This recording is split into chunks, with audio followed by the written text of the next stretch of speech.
نحمده ونصلي ونسلم على سيدنا ومولانا محمد رسوله النبي الأمين المكين الحنين الكريم الرؤوف الرحيم. أما بعد، فأعوذ بالله من الشيطان الرجيم. بسم الله الرحمن الرحيم.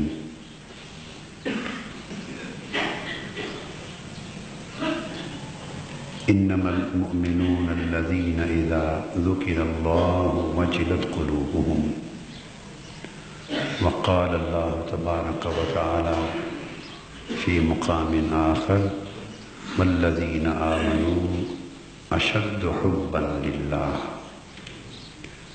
وقال سيدنا رسول الله صلى الله عليه وآله وسلم: اللهم أسألك فعل الخيرات وترك المنكرات وحب المساكين وأن تغفر لي وترحمني وإذا أردت فتنة قوم فتوفني غير مفتون. أسألك حبك وحب من يحبك وحب عمل يقرب إلى حبك. قال رسول الله صلى الله عليه وآله وسلم: إنها حق فادرسوها ثم تعلموها، أو كما قال. معزز خواتین و حضرات، اللہ جل مجدہ کا شکر بجا لانے اور حضور نبی اکرم صلی اللہ علیہ وآلہ وسلم کی بارگاہ اقدس میں صلاۃ و سلام کا ہدیہ پیش کرنے کے بعد میں آپ کو پچھلے جمعۃ المبارک میں خطاب کے آخری حصے کی طرف متوجہ کرتا ہوں، اور اس سے قبل جو ماہانہ شب بیداری کا خطاب تھا اس کے مضمون کی طرف متوجہ کرتا ہوں۔ میں نے اس آخری شب بیداری میں بھی اور پچھلے جمعۃ المبارک میں یہ حدیث نبوی جو حضرت عبداللہ بن عباس رضی اللہ تعالیٰ عنہ سے بھی مروی ہے اور حضرت معاذ بن جبل رضی اللہ تعالیٰ عنہ سے مروی ہے، یہ حدیث پوری پڑھ کے آپ کو سنائی، اس کا معنی اور مفہوم بھی سمجھایا۔ اور پچھلے جمعۃ المبارک میں بات ہم نے یہاں ختم کی تھی کہ اللہ رب العزت نے اس خواب میں جو حضور علیہ الصلوۃ والسلام کو ایک رات کو دکھایا گیا نماز فجر سے قبل، جس میں اللہ تبارک و تعالیٰ نے حضور علیہ الصلوۃ والسلام کو اپنے دیدار سے مشرف فرمایا اور ملائکہ کے مذاکرہ پر گفتگو ہوئی، اور پھر اللہ رب العزت نے اپنا دست مبارک حضور صلی اللہ علیہ وآلہ وسلم کے کندھوں کے درمیان رکھا اور اس کا فیض ٹھنڈک کی صورت میں حضور علیہ الصلوۃ والسلام نے اپنے سینہ اقدس میں جذب فرمایا، اور اس فیض الوہیت کو جذب کر لینے کے بعد حضور صلی اللہ علیہ وآلہ وسلم کی چشمان مقدس کے آگے سے کائنات ارض و سما،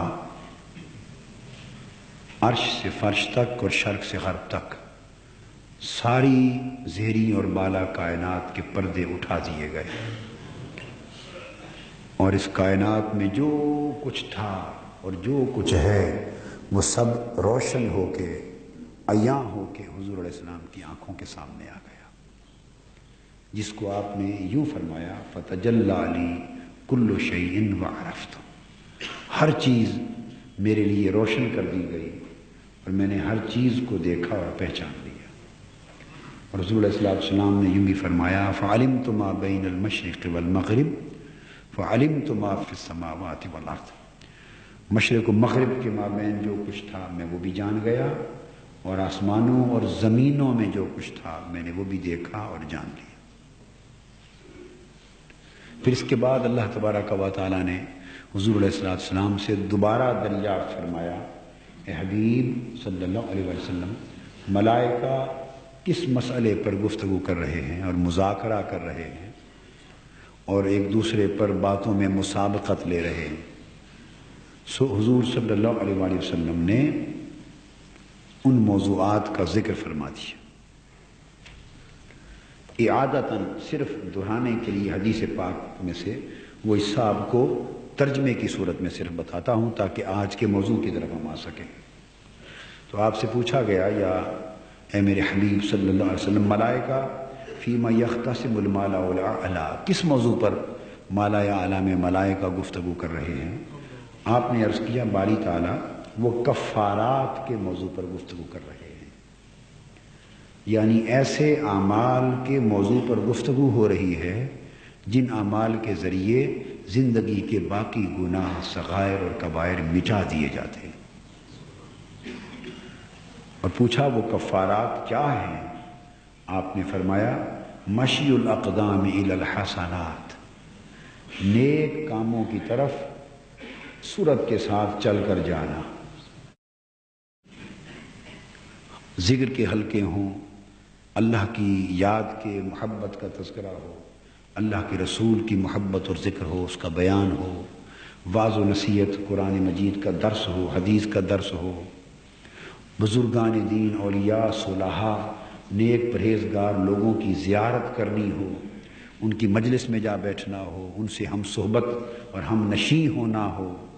الغرض وہ تمام نیک کام جن کی طرف جانے سے اللہ خوش ہوتا ہے ان کے لیے چل کر جانا، اس عمل سے چل کر ایک ہے وہ جا کے نیک عمل خود کرنا، یعنی اس اللہ والے کی مجلس میں جا کے بیٹھنا، اس کی زیارت کرنا، اس سے محبت کرنا، یا کسی نیک عمل کے لیے جانا اور پھر وہ نیک عمل انجام دینا۔ ایک ہے اس نفس عمل کا کرنا، یہاں اس کی بات نہیں ہو رہی، بات ہو رہی ہے اس نیک عمل یا نیک مجلس اور صحبت کے لیے خود چل کر جانا۔ یہ چل کر جانے کا عمل بھی ذنوب و صغائر، بڑے چھوٹے گناہوں کو مٹا دیتا ہے۔ یہ عمل اٹ سیلف کفارہ ہے گناہوں کا۔ فرمایا والجلوس فی المساجد بعد الصلاوات، اور نمازوں کی ادائیگی کر لینے کے بعد پھر بھی اللہ کے ذکر کے لیے یا اگلی نماز کے انتظار کے لیے یا چند لمحے اللہ کی یاد کے لیے نمازوں سے فارغ ہو کر مسجدوں میں بیٹھنا، جلوس مسجد میں اللہ کی یاد میں پھر بیٹھنا۔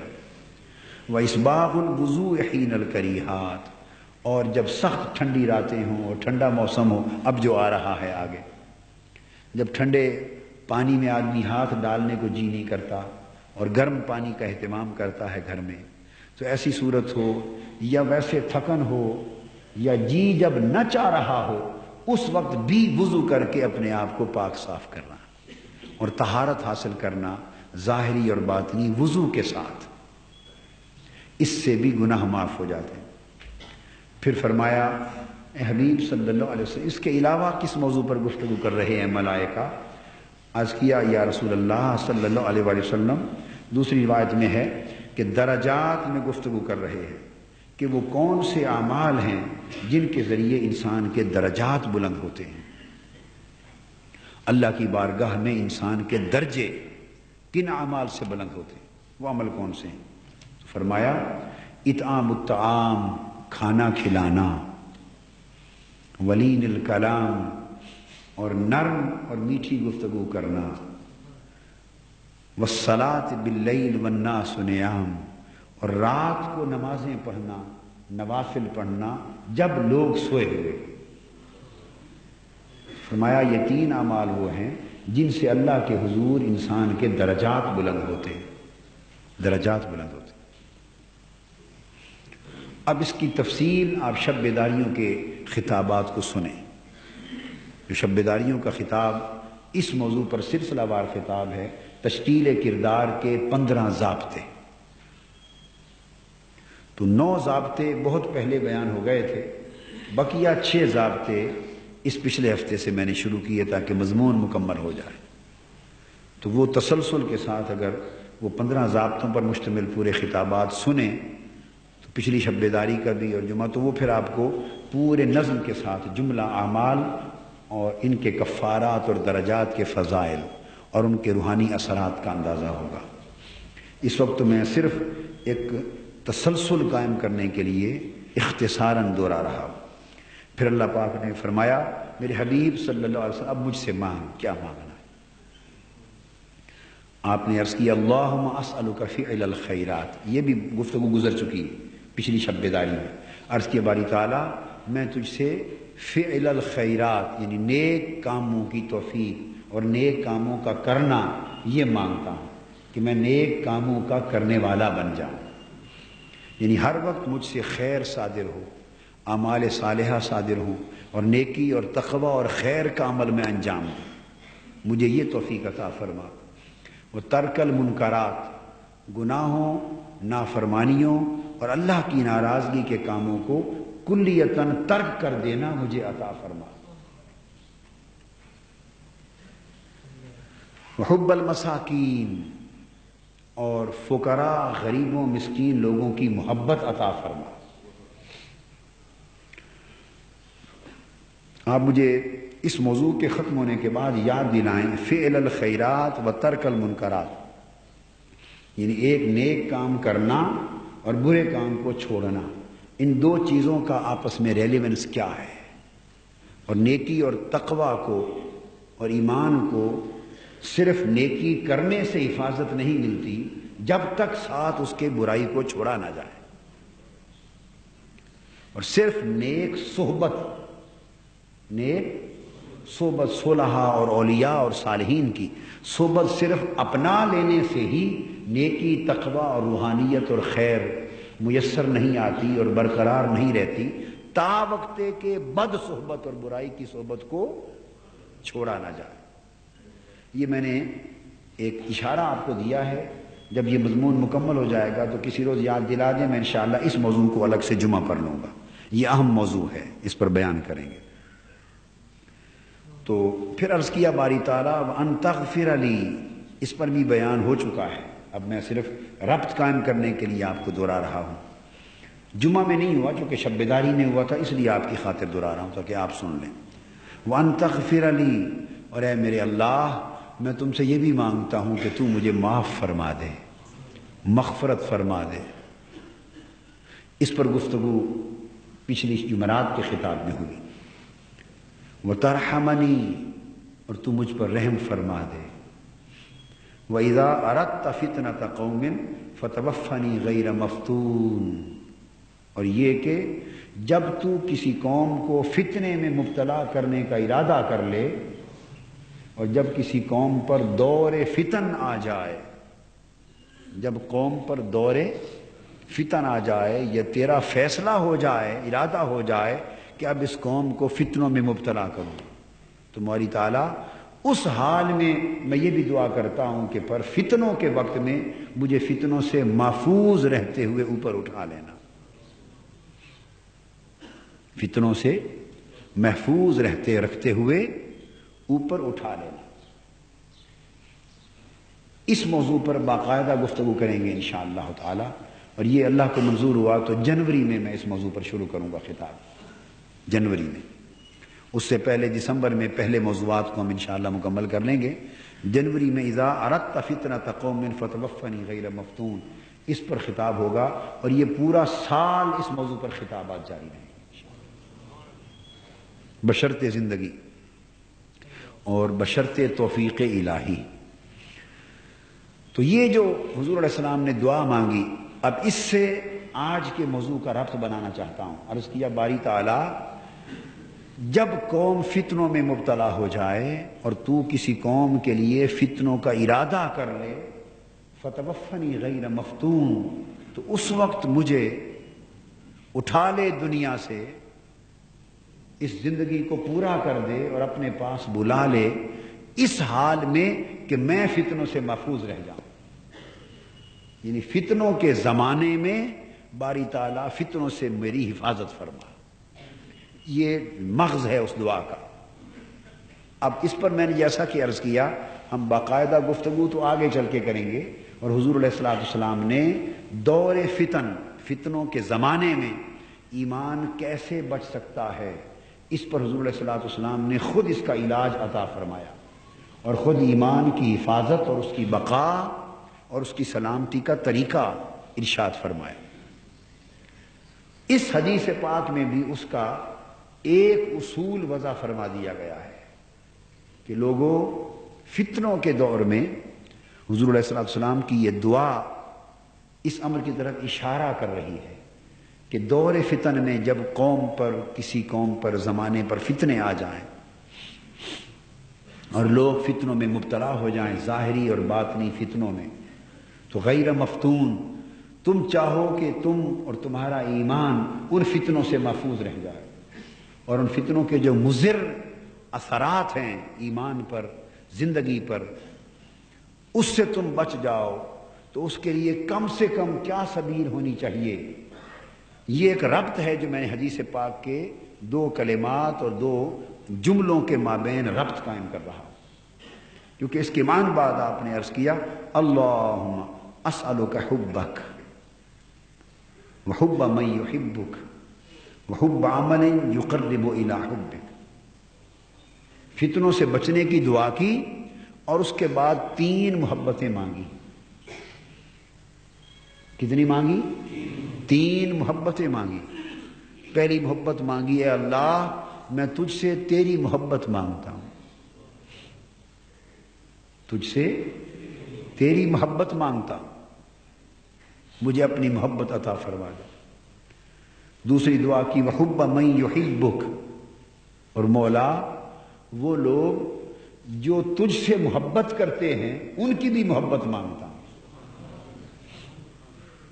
وہ لوگ جو تجھ سے محبت کرتے ہیں ان کی محبت بھی مانگتا ہوں۔ اور یہ دعا کس کی ہے؟ حضور علیہ الصلوۃ والسلام کی دعا ہے۔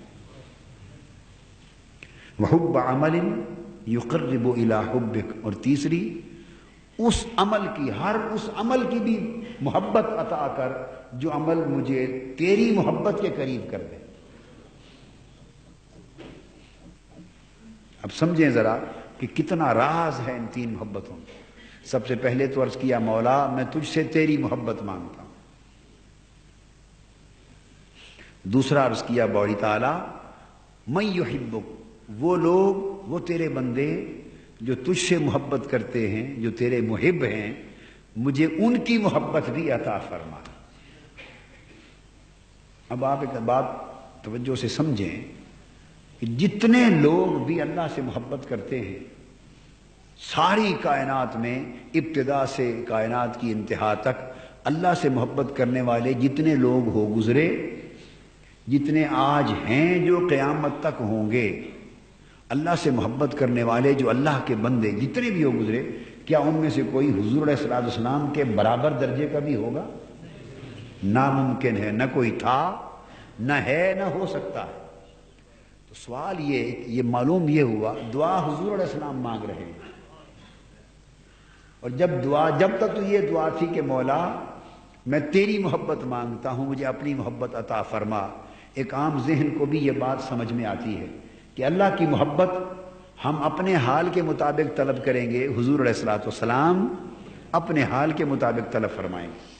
مگر جب یہ دعا کی کہ مولا مجھے ان بندوں کی محبت بھی عطا کر جو تجھ سے محبت کرتے ہیں، تو جب حضور علیہ السلام یہ دعا فرما رہے ہیں تو وہ تو اپنے کمتر لوگوں کی محبت مانگ رہے ہیں، کیونکہ کائنات میں جتنے لوگ بھی اللہ سے محبت کرنے والے ہیں، وہ انبیاء کی جماعت ہو، خاص صدیقین کی جماعت ہو، اولیاء کی جماعت ہو، غوثوں کی ہو، قطبوں کی ہو، صالحین کی ہو، محبین، متقین، مومنین، کاملین کی، جتنے بھی نیکوکار لوگ اور ان کے طبقے ہو گزرے جو اللہ سے محبت کرنے والے لوگ ہیں، وہ جتنے بھی بلند درجہ کیوں نہ رکھیں اللہ کی محبت میں، مگر حضور علیہ الصلوۃ والسلام کے درجے سے تو بہر صورت کم ہے، چونکہ آقا علیہ السلام کے برابر تو درجے میں پوری کائنات اور خلق میں نہ کوئی ہے نہ ہو سکتا ہے۔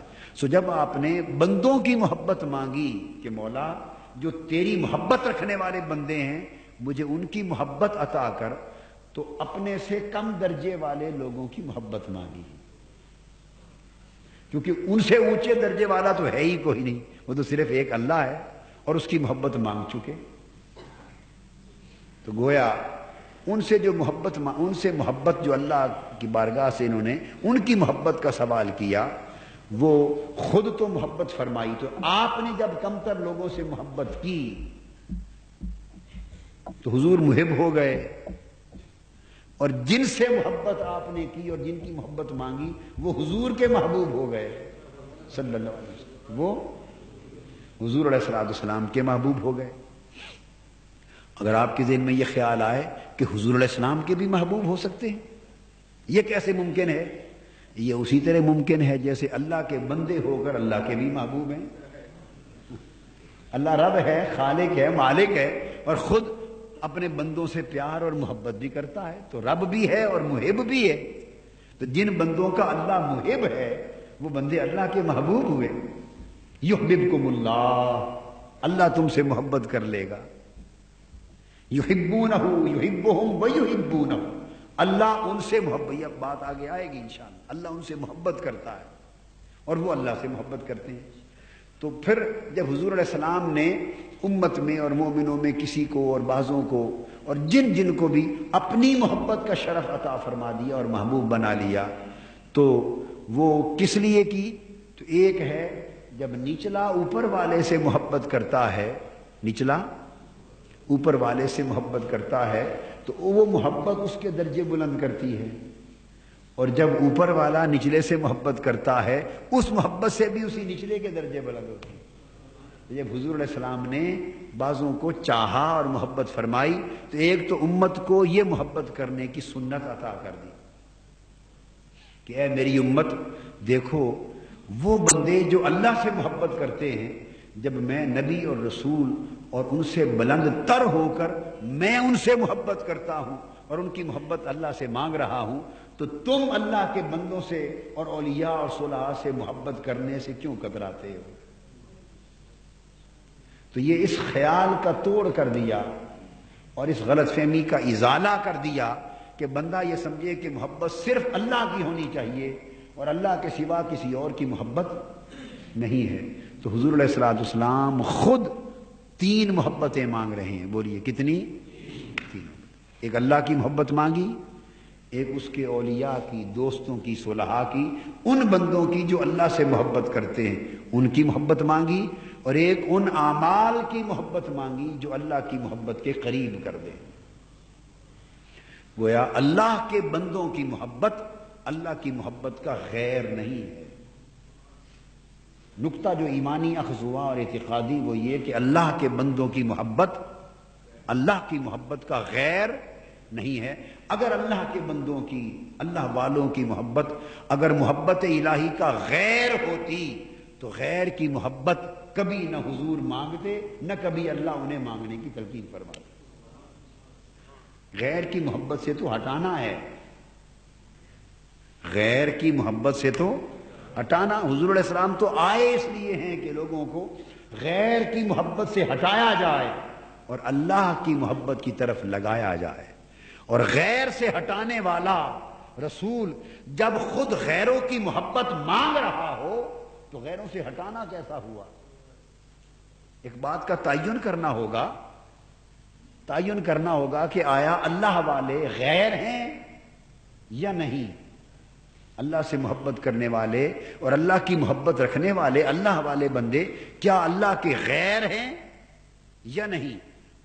پہلے غیر کر کے سمجھ لیتے ہیں۔ اگر وہ غیر ہیں تو رسول غیر کی محبت کی دعا کر سکتے ہیں؟ وہ تو غیر سے اجتناب کروانے کے لیے آئے ہیں اور اللہ سے ملانے کے لیے آئے ہیں۔ ادعو الی سبیل ربک، وہ تو اللہ کی طرف بلانے آئے ہیں، تو خود غیر کی محبت کیسے مانگ سکتے ہیں؟ اور جب ان کی محبت مانگی ہے تو یہ بات طے ہو گئی کہ جن کی محبت آقا علیہ السلام نے مانگی ہے وہ اللہ اور اللہ کی محبت کے غیر نہیں۔ اب اگر ہم انہیں غیر سمجھیں تو یہ ہمارا خود ساختہ تصور ہے، نہ اس پر قرآن کی تائید ہو سکتی ہے نہ حدیث کی تائید ہو سکتی ہے۔ ایک ہی بات کافی، جب حضور علیہ السلام نے اللہ والوں کی محبت مانگی تو گویا امت کو نصیحت کر دی کہ اے امت تم اللہ والوں سے محبت کیا کرو۔ اس پر گفتگو انشاءاللہ باقاعدہ آگے ہوگی۔ تو پہلی محبت جو مانگی، 3 محبتیں مانگی اس دعا کے ساتھ کہ باری تعالیٰ جب قوم فتنوں میں مبتلا ہونے لگے اور تیرا ارادہ ہو جائے کہ اس قوم پر فتنوں کا زمانہ شروع ہو تو مولا مجھے فتنوں سے محفوظ کر لینا۔ اور اس دعا کے ساتھ ان 3 محبتوں کا مانگنا اس امر کی طرف اشارہ کرتا ہے کہ لوگوں فتنوں کے زمانے میں رہ کر اگر فتنوں سے بچنا چاہتے ہو تو 3 محبتوں کو اپنا زیور بنا لینا۔ یہ ہے بنیادی نقطہ۔ 3 محبتیں تمہارا اسلحہ ہوگا۔ جب ایک میدان جنگ میں آپ کھڑے ہوں اور ہر طرف سے تیر آ رہے ہیں اور تو بم آ رہے ہیں، گولیاں آ رہی ہیں، جو کچھ بھی حملہ دشمن کا ہو رہا ہے تو اس سے بچاؤ کے لیے انسان ڈھال بناتا ہے، اپنے آپ کو محفوظ کرتا ہے۔ تو جب فتنوں کا زمانہ آ جائے اور کسی قوم پر فتنے نازل ہو جائیں تو حضور علیہ السلام نے فرمایا مومنو اللہ سے یہ دعا مانگو کہ مولا فتنوں کے زمانے میں ہم کو پیدا کیا ہے مگر ہمیں فتنوں سے محفوظ رکھنا۔ اب یہ دعا بھی سکھا دی اور ساتھ اس دعا پر عمل کا کہ کیسے محفوظ رہ سکو گے اس کا ایک طریقہ بھی بتا دیا۔ وہ یہ کہ فرمایا یہ 3 محبتیں تمہیں دور فتن میں بھی فتنوں سے بچائیں گی۔ پھر ان محبتوں کے تقاضے کیا ہیں ان پر گفتگو آگے ہوگی انشاءاللہ۔ آج میں صرف اصول بیان کر رہا ہوں کہ فتنوں کے زمانے میں یہ 3 محبتیں تمہیں فتنوں سے بولیے بچائیں گی، باقی سب کچھ ان کے تابع ہوگا، سب کچھ ان کے تابع ہوگا۔ گویا فتنوں سے بچاؤ کرنے کے لیے ایمان محبت والا چاہیے، فتنوں سے بچاؤ کے لیے ایمان محبت والا چاہیے۔ یعنی ایمان کی بھی آج قسمیں بن گئی ہیں اور ایمان کی بھی آج مزاج بن گئے ہیں۔ ایمان محبت، محبت والا ایمان، جس ایمان میں محبت کی چاشنی ہے، محبت کا ذوق ہے، محبت کا کیف ہے، اور ایک وہ ایمان ہے جس میں اقرار اور تصدیق تو ہے مگر محبت کی چاشنی اور ذوق اور کیفیت نہیں ہے۔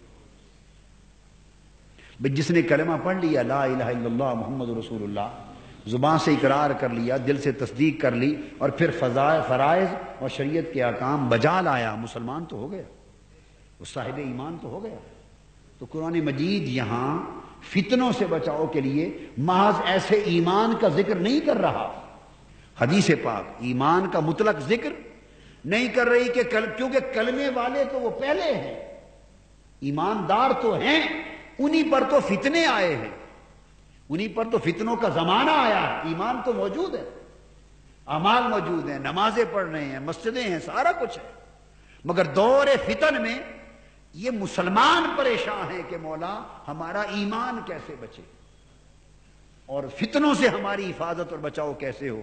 تو اللہ پاک ان اہل ایمان کے بچاؤ کی تدبیر بتا رہا ہے کہ فتنوں کے دور میں فتنوں سے بچنے کی ایک ہی تدبیر ہے بنیادی کہ تم صاحبان محبت بن جاؤ، صاحبان۔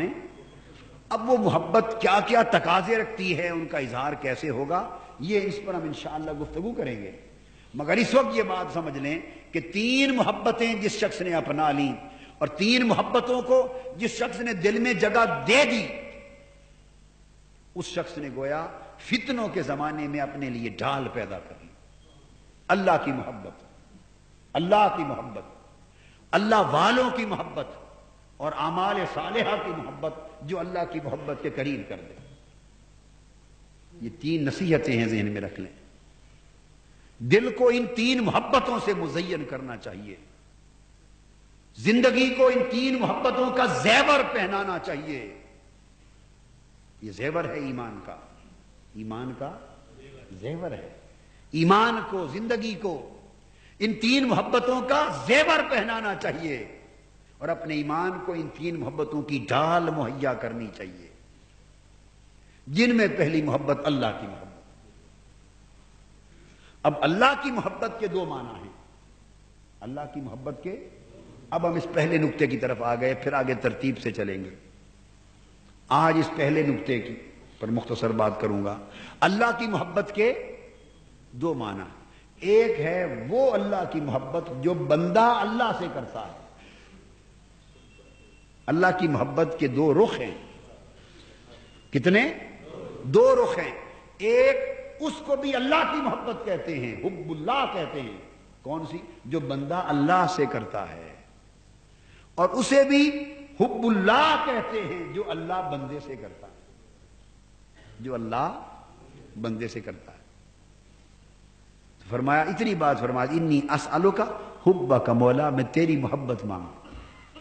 اس میں دونوں محبتیں آ گئیں. حب اللہ للعبد اور حب العبد للہ. بندے کی اللہ سے محبت بھی مانگی جا رہی ہے کہ مولا مجھے اپنے آپ سے محبت کرنے والا بنا دے، مجھے اپنا محب بنا دے، اور مولا مجھے اپنا محبوب بھی بنا دے. یعنی مجھے بھی وہ اپنی محبت عطا کر کہ میں تجھے اپنا محبوب سمجھوں اور ہر لمحہ ہر لحظہ تجھ سے محبت کروں. اور مولا مجھے ایسا بنا دے کہ ہر لمحہ ہر لحظہ تو بھی مجھ سے محبت کرے اور مجھے اپنا محبوب جانے. تو یہ دو طرفہ محبت ہے. یہ تو پہلی محبت یہ بندے کی اللہ سے محبت. آج چند کلمات جو باقی وقت ہے وہ میں اس پر بیان کروں گا، دوسری جہت پر نہیں، وہ اگلے جمعے پر بات ہوگی. بندے کی اللہ سے محبت یہ مانگی جا رہی ہے. پھر اللہ کی بندے سے محبت. تو بندے کی اللہ سے محبت، حضور علیہ السلام نے سوال کیا کہ مولا مجھے عطا فرما. اور میں نے قرآن مجید کی جو آیہ کریمہ پڑھی اس میں اللہ پاک نے فرمایا والذین آمنوا اشد حبا للہ. فرمایا جو ایمان والے ہیں اور جن کے دلوں میں ایمان، سچی بات یہ ہے کہ رچ بس گیا ہے، جن کے دلوں میں ایمان جاگزیں ہو گیا ہے، مستحکم ہو گیا ہے، اور جن کے دل اور سینے ایمان سے مزین ہو گئے ہیں، ان کے ایمان کی حالت یہ ہے کہ وہ ٹوٹ ٹوٹ کر اللہ سے محبت کرتے. وہ اللہ سے بڑی شدید درجے کی محبت کرتے.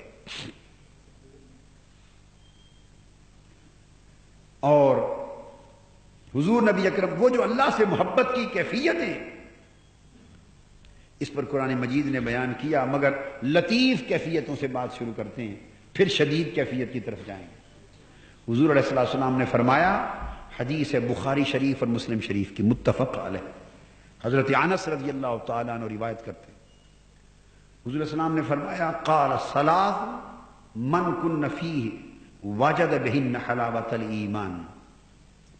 فرمایا تین چیزیں، تین علامتیں اور تین کیفیتیں ایسی ہیں جس شخص میں یہ تین علامتیں ہوں، ثلاث، جس میں یہ تین علامتیں، یہ تین کیفیتیں پائی جائیں، اسی شخص کو ایمان کی حلاوت ملے گی. اب جو لفظ ہے حلاوت الایمان، یہ توجہ طلب ہے. میں یہ کہا کرتا ہوں نا، ایک ہوتی ہے ایمان کی حقیقت، اقرار و تصدیق کی، ایک ہے ایمان کی حلاوت. اقرار اور تصدیق کر لیا تو ایمان کا ظاہری تقاضا تو پورا ہو گیا، مگر اس فقط ظاہری تقاضا کے پورے ہونے سے ہم اپنے آپ کو فتنوں سے بچا نہیں سکتے، ہم ایمان کی حفاظت نہیں کر سکتے، ہم بلند درجات حاصل نہیں کر سکتے، اللہ کی قربت نصیب نہیں ہو سکتی. آگے بڑھنے کے لیے ہمیں ایمان کے ظاہری تقاضوں سے بھی آگے بڑھنا ہوگا، اور اس بات کا جائزہ لینا چاہیے کہ وہ ایمان ایک حلاوت اور مٹھاس اور شیرینی اور کیف اور سرور بن کر بھی ہمارے من میں اتر گیا ہے یا نہیں. ورنہ تو ایمان ایک اعتقادی تعلق رہا.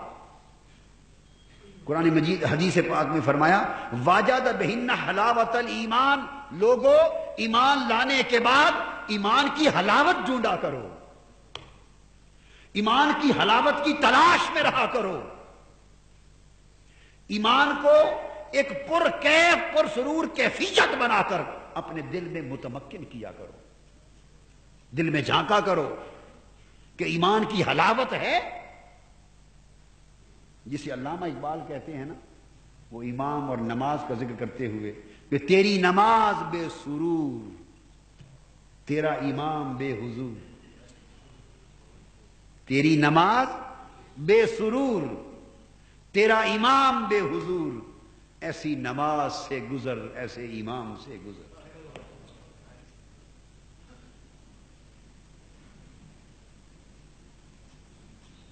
تو یہ جو نماز کا بے سرور ہونا اور امام کا بے حضور ہونا، یہ جو ایک کیفیت ہے، اور جس کو علامہ اقبال نے حضرت بلال کا اور اس شاخ کے صحابہ کا اور بلال کا ذکر کرتے ہوئے فرماتے ہیں نا کہ اذان، یعنی یہ کہ اذان ہم ہر وقت سنتے ہیں، نماز ہر وقت پڑھتے ہیں، یہ جب نماز میں سرور آتا ہے، وہ سرور سبحانک اللہم و بحمدک پڑھنے سے نہیں آتا، الحمدللہ رب العالمین خالی زبان کو ہلا کر پڑھ لینے سے نہیں آتا، سجدے کے دوران سبحان ربی الاعلیٰ کے محض کلمات ادا کر لینے سے نہیں آتا، پوری نماز جیسے رٹی رٹائی ہے پڑھ دینے سے نہیں آتا.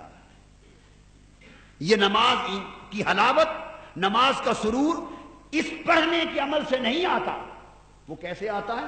وہ اس وقت آتا ہے کہ جس طرح ہمارا جسم مصلے پر کھڑا ہے قبلہ رخ ہو کر، اس طرح ہماری روح، ہم جسم زمین پر رکھے ہوئے ہو اور روح حالت نماز میں مالا اعلیٰ سے متصل ہو جائے، ہمارے قلب اور باطن کا دھیان اللہ کی طرف ہو جائے، اور وہ انوار و تجلیات الہیہ جو عرش پر اتر رہے ہیں، وہ کیفیت ہم اپنے قلب کی محسوس کر رہے ہوں کہ انوار الہیہ ہمارے دل پر اتر رہے ہیں، تجلیات الہیہ ہمارے سینے پر وارد ہو رہی ہیں.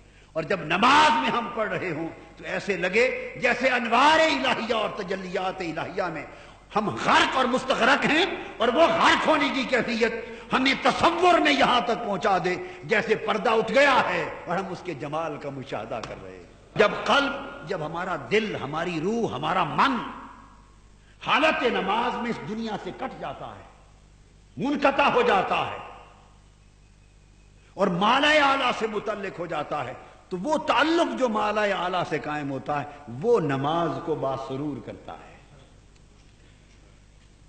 اس سے سرور آتا ہے.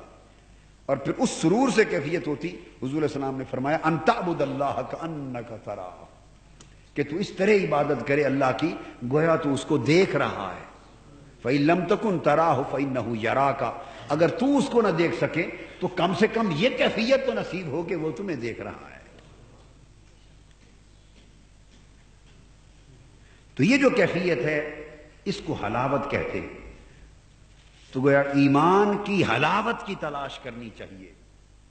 حلاوت دکھائی دینے والی شے نہیں، وہ چکھنے والی شے ہوتی ہے. حلاوت اندر ہوتی ہے، حلاوت اندر ہوتی ہے.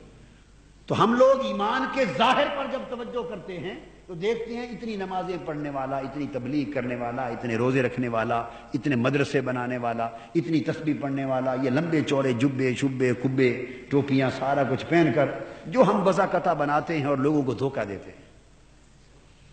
ہماری نگاہ ان چیزوں پر ہے، ہماری نگاہ ان چیزوں پر ہے. اور حلاوت اور سرور اور کیف وہ ان چیزوں سے نہیں پیدا ہو رہا، یہ ویسکٹوں سے ٹوپیوں سے پیدا، یہ سب اوپر ایک لباس ہے، بس زیب و آرائش ہے. کیف و سرور ان ظاہری ساری چیزوں سے پیدا نہیں ہو رہا. وہ کیف و سرور تو من میں، اس کے من میں ہے جس کا تعلق چشمے سے ہے، جس کا تعلق چشمے سے ہے. اور وہ کسی کو پتہ نہیں چل سکتا جب تک کوئی اندر نہ اتر جائے. جب اندر اترتا ہے تو پھر وہ کیف کی خبر ہوتی ہے، سرور ملتا ہے. اس کو حلاوت ایمانی کہتے ہیں.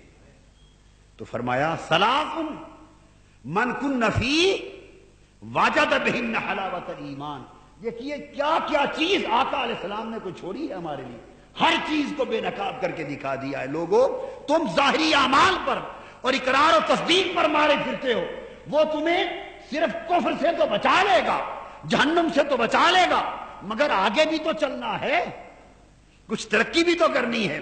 وہ ترقی چاہتے ہو تو صرف ایمان پر نہ رہو, حلاوت ایمان تک جاؤ. اور فرمایا وہ ایمان کی حلاوت ان کو نصیب ہوگی جن کے اندر یہ تین چیزیں ہوں گی. یہ بالکل ابتدائی کیفیت ہے, ابھی ابتدا ہے. فرمایا پہلی بات ان یکون اللہ ورسولہ احب الیہ مما سواہما. اگر وہ حلاوت چاہتے ہو ایمان کی تو پہلی شرط یہ ہے کہ پوری کائنات میں جو کچھ ہے, دو ہستیاں, ایک اللہ اور ایک اس کے رسول, ساری کائنات کی محبتوں سے بڑھ جائے. آپ نے دیکھا پہلے میری بات بھی ساری محبتوں کی حدیث کی تھی, یہاں بھی ایمان کی حلاوت کی ابتدا ہی محبت سے ہوئی. اور آج بہت بڑا فتنہ جس پر میں ہمیشہ زور دیتا ہوں وہ یہ کہ محبت, ایمانی محبت کو جڑوں سے کاٹا جا رہا ہے. اعمال کے خلاف کوئی سازش نہیں ہو رہی, اعمال کے خلاف کوئی سازش, یہ ہماری اپنی غفلت ہے کہ غافل ہو کر فسق و فجور کی زندگی میں چلے جائیں اور اطاعت اور اعمال کو چھوڑ دیں, مگر ان کے خلاف سازش نہیں ہے. جو گناؤنی سازش ہے وہ یہ کہ اندر حلاوت نکال لی جائے, اور جب حلاوت نکل جائے تو طبیعت عمل کر کے بھی سکون نہیں پاتی, پھر رفتہ رفتہ اکتاہٹ آنے لگتی ہے. یار اتنا عرصہ گزر گیا قرآن کی تلاوت کرتے, وہ دل ہی نہیں لگتا پڑھنے کے لیے. پھر جب انسان قرآن کھولتا ہے تو بس دیکھ کے 2 آیتوں کے بعد بند کر دو. جب پڑھنے کی سے حلاوت ہی نہیں آئی, سرور ہی نہیں آیا تو پھر بیٹھتا نہیں. نماز کو مدت ہو گئی پڑھتے مگر آج تک نماز میں یکسوئی نہیں ملی. تو جب یکسوئی اور کیف نہیں ملے گا تو رفتہ رفتہ نماز کا شوق کم ہو جائے گا, عبادات اور طاعت کا ذوق کم ہو جائے گا. حلاوت محبت نکالنے کا مقصد یہ ہے کہ اعمال رہیں تو مردہ ہو جائیں. اعمال اگر رہیں تو مردہ ہو, ان کا کچھ اثر اور نفع نہ رہے. حضور علیہ السلام نے فرمایا, دیکھا ایمان کی حلاوت کی پہلی شرط بھی یہ بیان فرمائی کہ 2 ہستیاں, اللہ اور اس کا رسول, کائنات کی ساری محبتوں سے اونچے ہو جائیں, ان سے محبت اتنی بڑھ جائے کہ ساری محبتیں ان کے نیچے رہ جائیں. تو فرمایا تب یوں سمجھو کہ ایمان کی حلاوت کی ابتدا ہو گئی. اور پھر دوسرا فرمایا وَإِن يُحِبَّ الْمَرْءَ لَا يُحِبُّهُ إِلَّا لِلَّهِ. اور دوسرا یہ کہ جو شخص بھی کسی دوسرے سے محبت کرے, کوئی شخص, تو وہ محبت نہ کرے, وہ محبت نہ کرے سوائے اللہ کے لیے. تو صرف جس سے بھی محبت ہو بس اللہ کے لیے محبت. انسانوں کی آپس کی محبت کا بھی مرکز اللہ کی محبت. نہ مال و دولت کے لیے محبت کرے, نہ اس کے حسن و جمال کے لیے محبت کرے, نہ اس کے کاروبار و تجارت کے لیے محبت کرے, اور نہ اس کے دیگر جاہ و منصب کے لیے محبت کرے. دنیاوی طمع اور لالچ کے لیے محبت نہ, وہ محبت ہوگی نہیں, وہ تو ایک دھوکہ ہوگا, وہ تو ایک دھوکہ. فرمایا دنیا میں جس سے بھی محبت کرو صرف اس لیے کرو کہ اللہ کے لیے. اب ایک بڑا اہم نقطہ ہے, چونکہ اس حدیث پر آج گفتگو ختم کرنا چاہتا ہوں. وہ اللہ کے لیے محبت کس سے ہوگی؟ کسی گناہگار فاسق فاجر آدمی کے ساتھ آپ اللہ کے لیے محبت کر سکتے؟ ایک بدکار ہے, شرابی ہے, غنڈہ ہے, بدمعاش ہے, حرام خور ہے, آپ اس سے بڑی محبت کریں, کوئی پوچھے کیوں؟ میں تو جی اللہ کے لیے محبت کرتا ہوں. اللہ نے ان سے محبت کے لیے کہا ایسے لوگوں سے محبت کرو.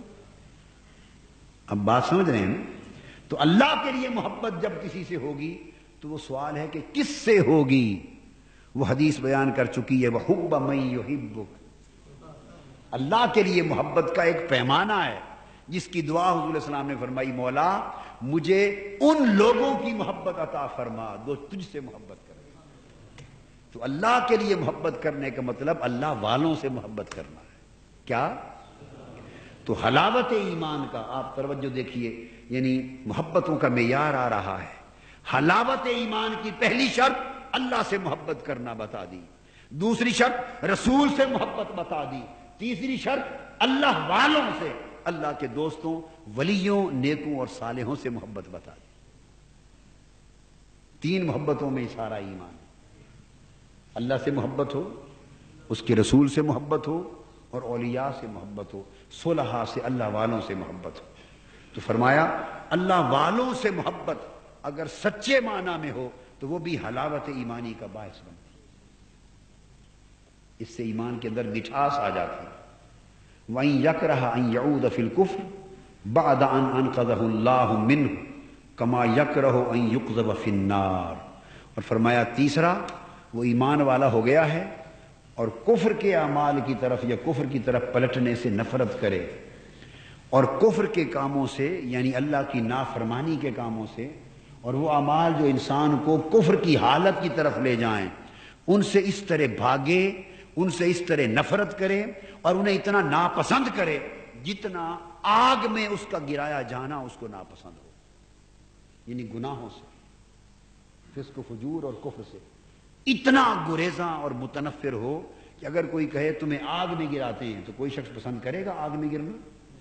تو جتنا آگ سے بچنے کی آپ کوشش کرتے ہیں نا، آگ سے بچنے کی، فرمایا کفر اور اللہ کی نافرمانی سے اتنا بچنے کی کوشش کرتا ہو۔ جس شخص کے اندر یہ تین کیفیتیں پیدا ہو گئیں اس کو ایمان کی حلاوت نصیب ہو گئی، ایمان کی حلاوت نصیب ہو گئی۔ یہ اس حدیث پر آج گفتگو ختم کرتے ہیں، آئندہ جمعہ انشاءاللہ اسی سے آگے ہم گفتگو کو جاری رکھیں گے۔ بس آج کا لب لباب یہ ہوا کہ حضور صلی اللہ علیہ وسلم نے اللہ سے اس کی محبت مانگی، اور محبت سے مراد بندے کی محبت جو اللہ سے ہے، اور بندے کی محبت جب تک اللہ سے نہ ہوگی اس کے ایمان میں حلاوت نہیں آئے گی، اور حلاوت ایمانی کے بغیر ایمان کی حفاظت ممکن نہیں۔ اللہ تبارک و تعالی ہمیں ایمان کی حلاوت کی خیرات عطا فرمائے۔ وما علینا الا البلاغ۔